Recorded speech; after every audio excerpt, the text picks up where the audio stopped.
What is up, everybody? Solomon here. I hope you guys are all having a fantastic day. Tons of news coming out. There was actually a Bitcoin research paper based on the centralization of the Lightning Network, which I found actually really kind of informative, as well as we had a news announcement today, and I saw this earlier, but XRP Crypto Wolf, certainly an old school dude in the community as far as research, and puts out just a ton daily posts. Sumitomo Mitsui Bank, SBI Securities, and SBI VC Trade have launched an XRP rewards campaign in Japan. Now, this is not any sort of a new initiative between kind of the interest surrounding XRP from Sumitomo Mitsui, or certainly from SBI.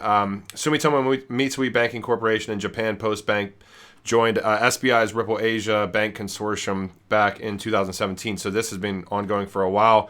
Essentially, and I would definitely watch Crypto Eddie's video on this. I'm sure she's going to do something fantastic if she hasn't already, and I apologize if I missed it. You can get an XRP exchange ticket that can be exchanged for crypto asset XRP by utilizing the Investment Trust Reserve and shopping of the Sumitomo Mitsui card.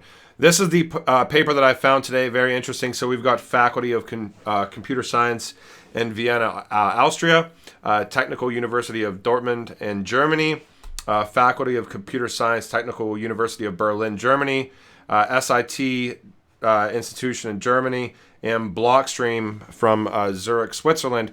This paper is called a short paper, and actually it's not that long, about 12 pages long. What was really interesting when I was reading it is, you kind of get the sense that as the Lightning Network, and if you're not aware, the Lightning Network still operates on the IOU mechanism, so it's essentially not solving trapped liquidity. It's not solving instant settlement by having to have promissory notes similar to, actually like very similar to Nostro and Vostro on the front and back ends of transactions between two transacting parties. But yeah, I mean, it's just interesting to see the rhetoric. It's like a scaling solution, obviously, for Bitcoin to be able to function in the mechanisms that it was supposed to function at its inception as, which is an efficient peer-to-peer mechanism.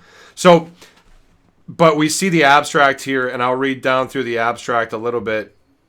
And payment channel networks, PCN, such as Lightning Network, offer an appealing solution to the scalability problem faced by many cryptocurrencies operating on a blockchain such as Bitcoin. This is dealing in basically centralization. So for some reason, my mouse isn't working on that. Motivated by the increasing popularity of payment channel networks and the resulting performance and dependability requirements, we report on an extensive empirical study of the most popular PCN, which is the Lightning Network. In particular, we study to which extent Lightning fulfills the premise of decentralized transaction routing. We can find that there is a trend of increasing centralization and a high level of inequality, where a small participation or portion of the nodes, which are basically just the computers verifying the network, participate on most transaction routes. We show the level of centrality also depends on the transaction size. We take a look at some of the highest ranked nodes or computers according to centrality. We uncover that a fair share of our analysis shows that the top 10% of all nodes control a vast majority of all transaction routes, and that the controlled share increases over time. So a 10% of all nodes control the vast majority of all transaction routes on the Lightning Network, 10%, and the controlled share gets more and more centralized over time. So a little bit horrifying. Oh yeah, so here, my scrolling is sucking right now, but this again is just dealing in that 10%. This is right in the abstract statement within this document, the analysis, stating that over 2 years of centrality has increased significantly. For example, the inequality measured by this Gini index, if I'm pronouncing that correctly, has increased more than 10%. Fascinating document, though. I recommend that you guys all kind of look through it. But yeah, paying attention to that. Morocco's biggest bank to dive into crypto by joining RippleNet.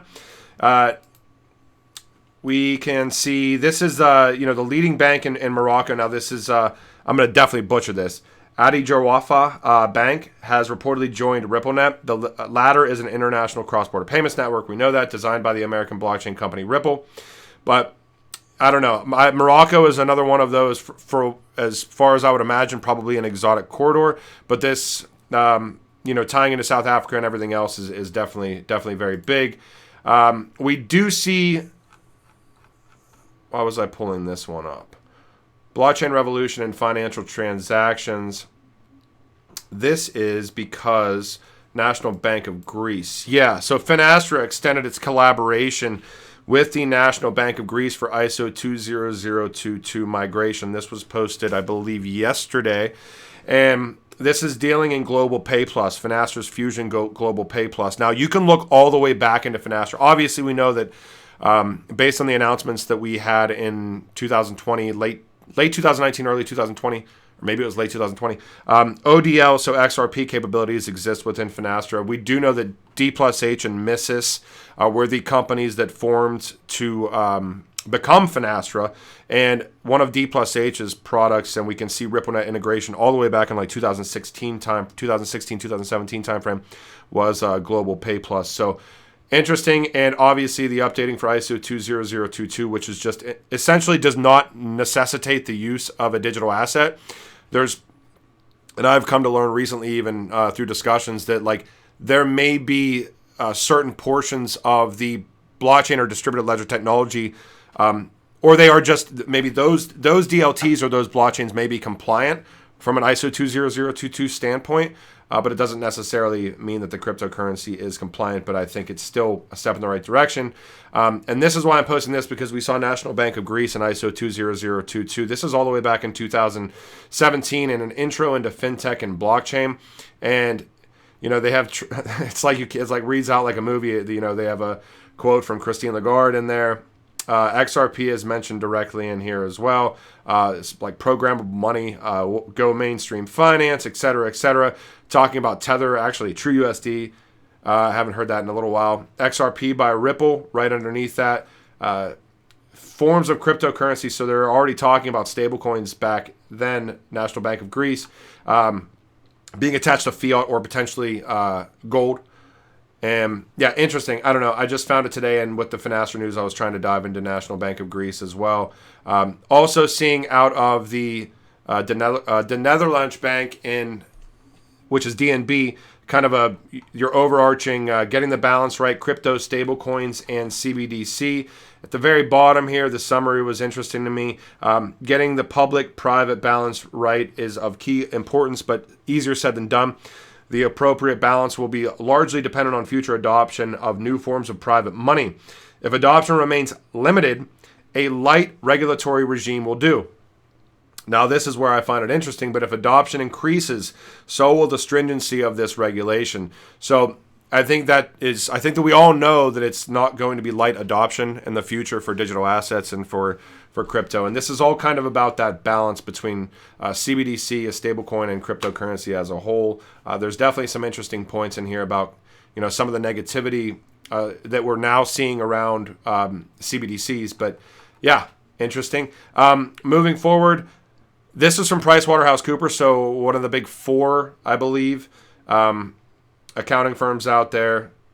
But this CBDC, so Jerome Powell, obviously no chair of the Fed, Powell promised that the anticipated Fed report on a central bank digital currency will be published, quote unquote, in the coming weeks, which I think that a lot of us probably saw over the past 3 or 4 days that announcement came out, but indicated that we'll be more focused on seeking public input than setting forth any policy positions.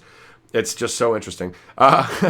He agreed with Senator Pat Toomey, Republican from Pennsylvania, that the Federal Reserve does not have existing authority to offer a retail direct-to-consumer central bank digital currency. Also noted that he does not see a reason why a regulated stablecoin could not coexist with a potential digital dollar.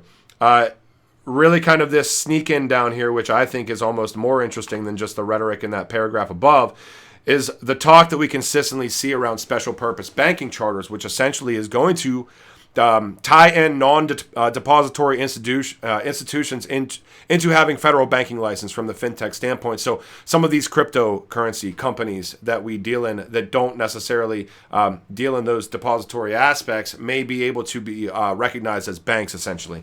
Senator Cynthia Loomis, Republican out of West Virginia, urged Jerome Powell to give institutions that receive novel bank charters, such as Wyoming's Special Purpose Depository Institution Charter for crypto firms, access to the Federal Reserve's payment rails. Powell responded that while many such firms have good arguments to be granted access, doing so would be a significant precedent so that the Fed So the Fed wants to be very careful when deciding how to proceed.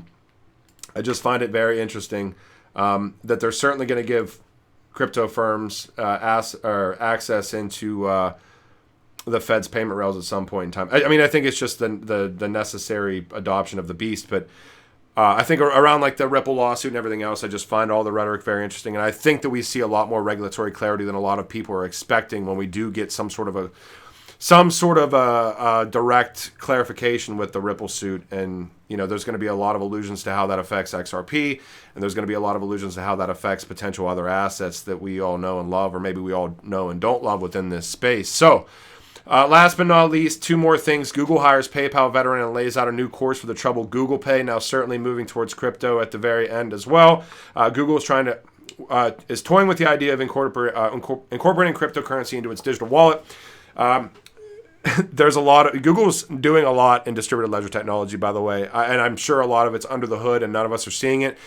For one example that I can think of, on the governing board of Hedera Hashgraph sits Google. I'm sure they haven't been sitting there for over a year at this point in time. Google's partnered with Coinbase and BitPay to look at how they can allow customers to store their crypto on Google Pay while still allowing them to pay in traditional currency.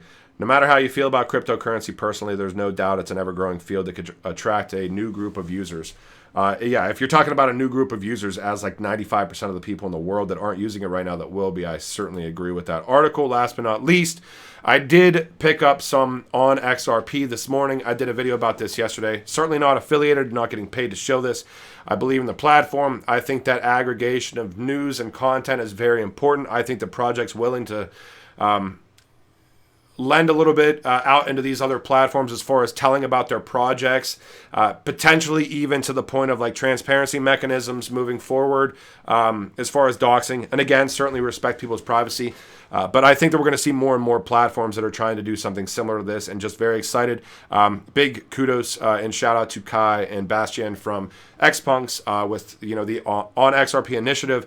I'm certainly excited and looking forward to participate in the ecosystem as well, and the UX, which I believe we're going to see some interesting changes over the next 48 hours. I think that the last of the API endpoints and things like that are being shaken out. So I hope you guys enjoyed this video. I hope I didn't ramble too long. Again, I will post this this study into the potential centralization of the Bitcoin Lightning Network, and take it easy. Enjoy your guys' evening, morning, afternoon, wherever you are. Later.